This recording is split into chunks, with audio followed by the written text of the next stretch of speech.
Television-only segment so we can see Rodger Sherman of The Ringer. Good to see you, sir. Hey, thanks for having me. You bet. Brockman, meet my new friend Rodger. I'm excited. Rodger, good to see you, bud. I'm wearing a belt today.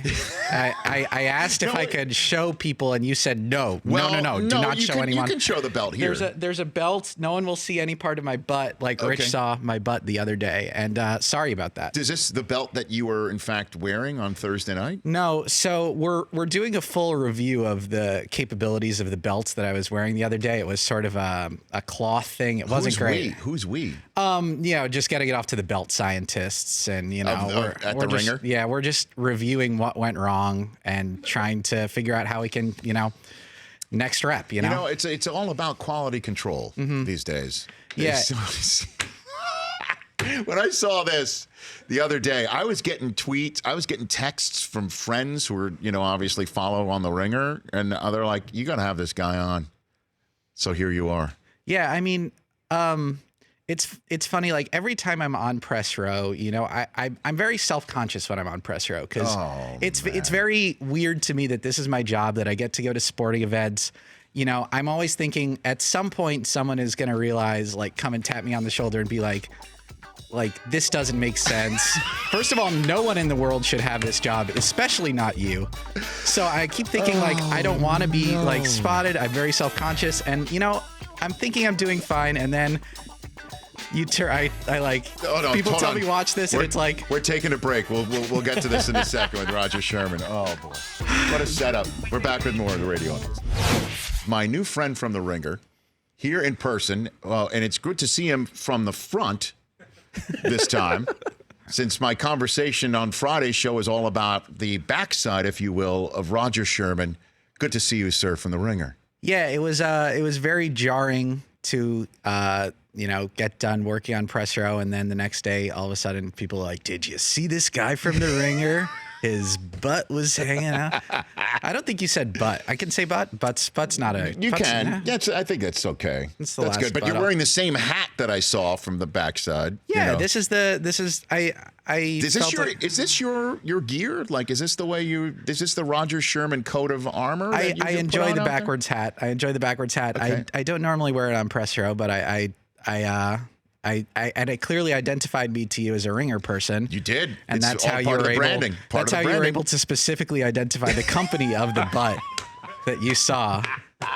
So I had no idea that you were behind me. I was kind of trying to look at the basketball.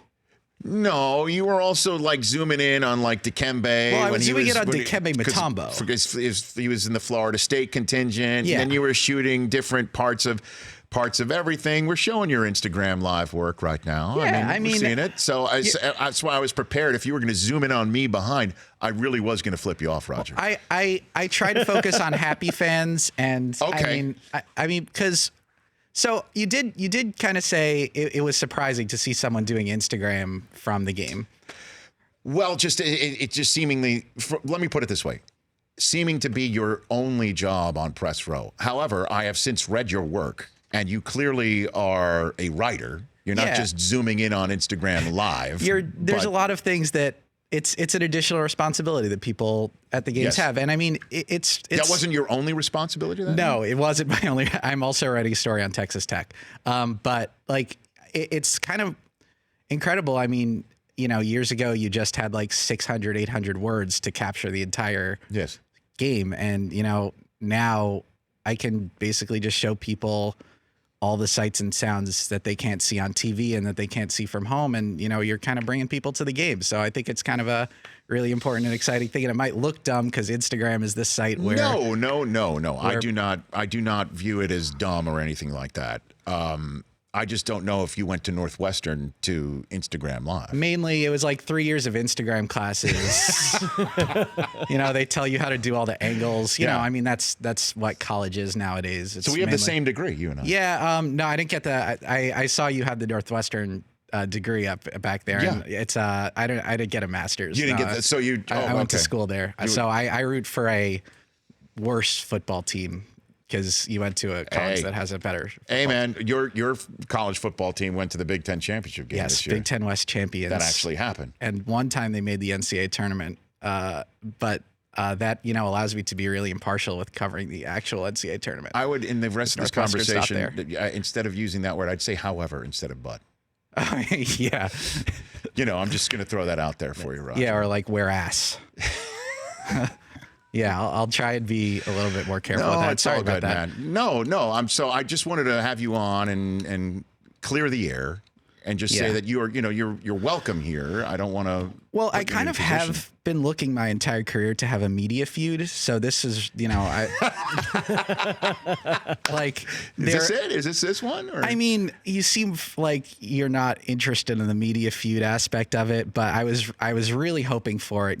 They're hard to get. Yeah. I feel like most of them are like somewhat fake. But I just been wanting to have one, and I thought, after you saw my butt, this could be my big media feud, and it doesn't look like it's working out right now. Well, I mean, we can work on some storylines. Yeah, I mean, I could legitimately or try to make it seem like I'm kicking you off the set right now.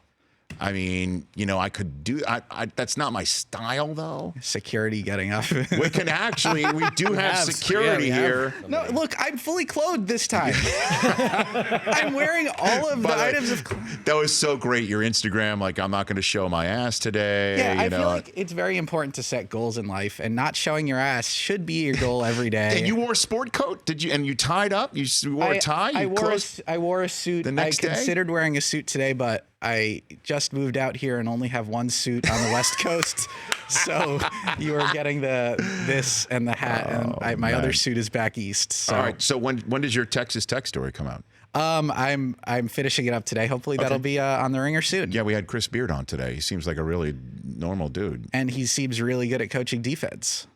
That was absurd that night. I was in a bad mood. I'm sorry. I mean, you picked the wrong night to show me half a moon. You know what I'm saying? It was just a wrong night. I mean, are there good? No, Rodger, I hate to tell you, there are not any good.